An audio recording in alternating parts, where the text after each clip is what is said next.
एक महीना निकल गए, मंत्र वही है, ओम नमो भगवते वासुदेवाय। ध्रुव जी के भजन का दूसरा महीना शुरू हुआ।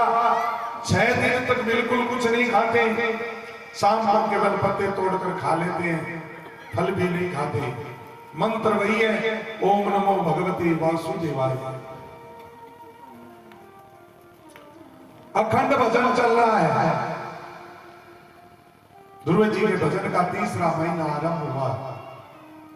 9 दिन तक कुछ नहीं खाते, 9 दिन कुछ नहीं खाते और 10वें दिन केवल पानी पीकर रह जाते हैं। भजन का चौथा महीना आरंभ हुआ। 12 दिन कुछ नहीं खाते, 13वें दिन सिर्फ हवा पीकर रह जाते हैं। ध्रुव जी के भजन का 5वां महीना प्रारंभ हुआ। अपने श्वास को रोक लिया, धीरे धीरे ब्रह्मरंध्र में जाकर श्वास रुक गया, प्राण अवरुद्ध हो गया, एकदम सन्नाटा छा गया। ध्रुव जी के हृदय में नारायण भगवान का प्रागट्य हो गया। एक पैर से ध्रुव जी खड़े हैं। ध्रुव जी ने जैसे ही अपने श्वासों को रोका, प्राण वायु को रोका, जितने भी देवता हैं सबका प्राण है अवरुद्ध होने लगा। सब देवता घबराए, ब्रह्मा के पास आए। देवता बोले, भगवान हम श्वास नहीं ले पा रहे हैं, हमें बचाओ। ब्रह्मा बोले, यही हाल हमारा हो गया है, मुझे भी बहुत कष्ट हो रहा है सांस लेने में। सब रोते रोते भगवान विष्णु के पास गए, हमें बचाइए भगवान, हमारे प्राण क्यों अवरुद्ध हो रहे हैं, हम जानते नहीं।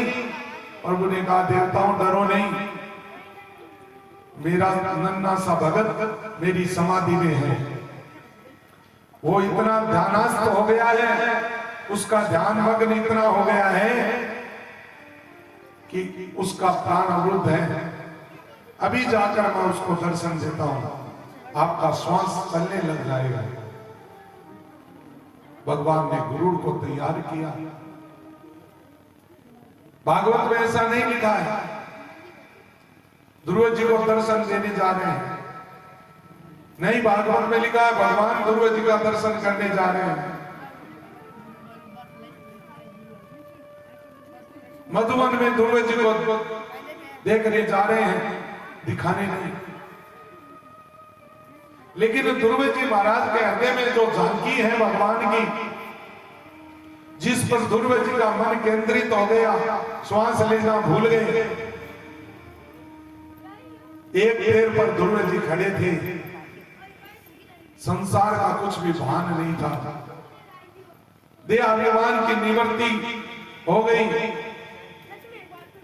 अब वही झांकी जो हृदय में दिख रही थी, वही ध्रुव जी की आंखों के सामने आकर खड़ी हो गई। आंखों के सामने जैसे ही वो झांकी खड़ी हुई, ध्रुव जी घबराए, हड़बड़ाकर आंखें खोलकर देखा, वही नारायण भगवान सामने खड़े हैं। बोलिए नारायण भगवान की जय।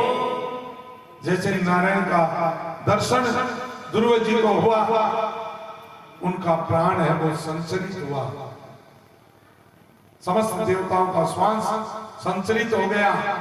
आदरणीय सुखदेव जी कहते हैं, परीक्षित एक बार आंखें बंद करो और इस दृश्य को अपने हृदय में उतार कर तो देखो।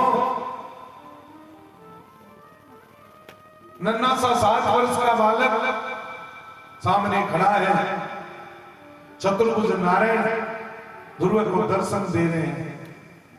कितनी सुंदर झांकी है, कितना मनोरम दृश्य है। लेकिन दोनों आपस में देख रहे हैं। ध्रुव जी भगवान को देख रहे हैं, भगवान ध्रुव जी को देख रहे हैं, एक दूसरे को देख रहे हैं। 5 मिनट हुई, 10 मिनट हुई, 20 मिनट हुई, आधा घंटा हो गया, ना ध्रुव जी कुछ बोलते हैं और ना भगवान कुछ बोलते हैं। बड़ी देर से देखते देखते भगवान ध्रुव को देखकर मुस्कुराए ध्रुव जी, जब भगवान मुस्कुराए तो ध्रुव जी भी हंसने लगे।